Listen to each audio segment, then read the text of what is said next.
Hi hello friends, అందరికీ నమస్కారం friends. Renigunta Haima vlogs ఛానల్కి స్వాగతం. ఈరోజు మామూలు ఇంట్లో చిన్ని చిన్ని పనులు వీడియో పెడుతున్నాను ఫ్రెండ్స్.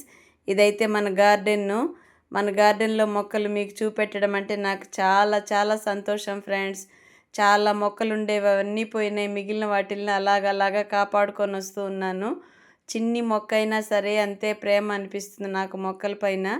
ఇవంతా కూడా అప్పుడప్పుడు క్లీన్ చేసి శుభ్రం చేసి వేరే పగిలిపోయిన డబ్బాలు ఏవైనా ఉంటే అవన్నీ తీసేసి మళ్ళీ కొత్తగా రెడీ చేస్తూ ఉంటాను. ఎక్కడైతే పచ్చిమిర్చిలు తెచ్చారు ఫ్రెండ్స్ ఇంట్లో, సంత రోజు చాలా విలేజ్ ఆకుకూరలు కూరగాయలన్నీ కనిపిస్తాయి ఫ్రెండ్స్. రేణిగుంటలో సంత జరుగుతుంది కదా, ఆ సంతలో కనిపించాయంటే ఫ్రెష్గా విలేజ్ పచ్చిమిరపకాయలు, ఇలాంటివి విలేజీ కాకరకాయలు అంటే పండిస్తారు కదా తోటలు ఉండేవాళ్ళు, అలాంటివి అమ్ముతూ ఉన్నారంటే మా వాళ్ళకి చాలా ఇష్టము. ఇంట్లో పిల్లలైనా మా వారైనా చూడంగానే తెచ్చేస్తారు ఫ్రెష్గా. ఇలా ఫ్రెష్ ఆకుకూరలు పచ్చిమిర్చిలు అవన్నీ తాజాగా కనిపించాయంటే నాకు చాలా ఇష్టము.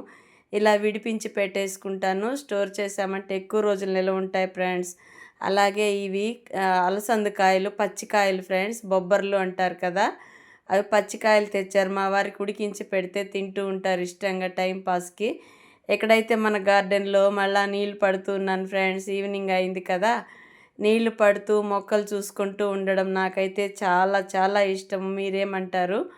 ఒకే వీడియోలో గార్డెన్ వీడియోలు రెండు ఒకేసారి పెట్టచ్చు కదా, పక్క పక్కనే అనుకోవచ్చు. అంటే ఉదయం నేనేం చేస్తాను, ఈవినింగ్ నేనేం చేస్తాను పనులు అవన్నీ అప్లోడ్ చేస్తున్నాను ఫ్రెండ్స్. ఉదయం పూట ఈరోజు నీళ్ళు పట్టకుండా వచ్చేసాను. ఫోన్ చేశారు ఇంట్లో ఎవరో వచ్చారని, పైకి టెర్రస్ పైకి వచ్చాక ఇంక అందుకని కిందకి దిగేసి ఈవినింగ్ వెళ్ళి పడుతున్నాను ఫ్రెండ్స్ నీళ్ళు. చాలా ఎండలు ఎక్కువగా ఉన్నాయి కదా, ఒక్కొక్కసారి ఎండలకి పీల్ చేస్తుంటాయి ఫ్రెండ్స్ నీళ్ళు. తొట్టిలు చిన్ని చిన్ని తొట్టిలు కదా, ఆ ప్లాస్టిక్ వాటికి సెగ ఎక్కువ అయ్యి వాటర్ లాగేసుకొని ఎండిపోయినట్టు అయిపోతుంటాయి. ఈ మధ్య అయితే 2 పూట్ల పట్టడం లేదు, కానీ నేను అంతకుముందు 2 పూట్ల నీళ్లు పట్టేదాన్ని. మొక్కలు తాజాగా ఉండేవి. అప్పుడు కూరగాయల మొక్కలు కూడా వేశాను. ఇప్పుడైతే కోతులు భయానికి అసలు ఏం వేయటం లేదు ఫ్రెండ్స్. జుట్టు అయితే బాగా ముడిపెట్టేసుకున్నాను. అవును ఫ్రెండ్స్, జుట్టు అంతా వెనక భాగం అంతా నల్లగా ఉంది నాకు తలలో. ఫ్రంట్లో మాత్రమే బాగా తెల్లబడిపోయింది. ఎందుకు ఫ్రెండ్స్ చెప్పండి? నా పిల్లలైనా నా ఫ్రెండ్స్ అయినా కామెంట్లో తప్పకుండా తెలియచేయండి. అంటే గాలి బాగా తగిలే దగ్గర త్వరగా తెల్లబడిపోతాయేమో జుట్టు, ఈ హార్మోన్స్ ఇన్బ్యాలెన్స్ వల్ల, అంటే విటమిన్స్ సరిగా లేకపోవడం వల్ల. నేను ఏదైనా తప్పు చెప్పుంటే సారీ ఫ్రెండ్స్. ఇంగ్లీష్ వాడడం అనేది నాకు అలవాటైపోయింది. తెలిసినా తెలియకపోయినా వాడేయడము, అందరి దగ్గర నీతి వాక్యాలు చెప్పించుకుంటేనే కదా తెలుస్తుంది ఏది పొరపాటు ఏది కరెక్ట్ అని. తెలియనప్పుడు మాట్లాడడం ఎందుకు అంటారు. అలా మాట్లాడకుండా ఉంటే కొత్తగా నేర్చుకునేది ఏముంది ఫ్రెండ్స్. నాకు చిన్నప్పటి నుంచి ఏదో ఒక పని చేస్తూ ఉండడము, కొత్తగా అన్నీ ట్రై చేస్తూ ఉండడం నాకు చాలా ఇష్టము. ఇటుపక్క అయితే బకెట్ ఒకటి కనిపిస్తుంది కదా, వేస్ట్ అంతా వేయడానికి ఆ బకెట్ పెట్టాను అక్కడ. అంటే గడ్డి వేస్ట్ మొక్కలు ఏమైనా వస్తాయి కదా, సీడ్స్ పడి అవన్నీ తీసి అందులో వేసేస్తూ ఉంటాను. నీళ్ళైతే మొత్తం చెట్లకన్నీ పట్టేశాను. So happy. ఇంకా కిందకు వచ్చి అంటే మరుసటి రోజు ఈ బియ్యం అంతా పురుగు ఉంటుంది చూడండి ఫ్రెండ్స్, చెక్క పురుగు, తినేసే పురుగు. మామూలు చెక్క పురుగులు అయితే పారిపోతూ ఉంటాయి బియ్యం అలా పోయగానే, ఇవైతే బియ్యంలో చేరుకొని మొత్తం తినేస్తున్నాయి ఫ్రెండ్స్.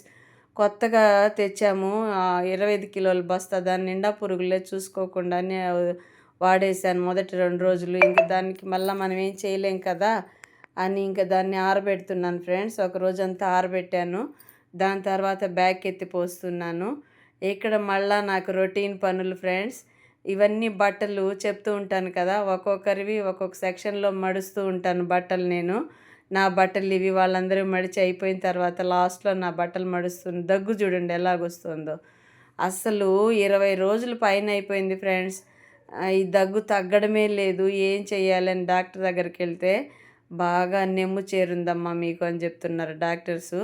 ఇదిగోండి ఈ చీరలు అయితే గంజి పెట్టిన చీరలు ఫ్రెండ్స్. వైట్ శారీస్ అంతా కొద్దిగా లైట్గా నీలి మందు పెట్టి గంజి పెట్టాను. ఇవి మెడిటేషన్ క్లాసులకి కట్టుకొని వెళ్తూ ఉంటాను ఫ్రెండ్స్.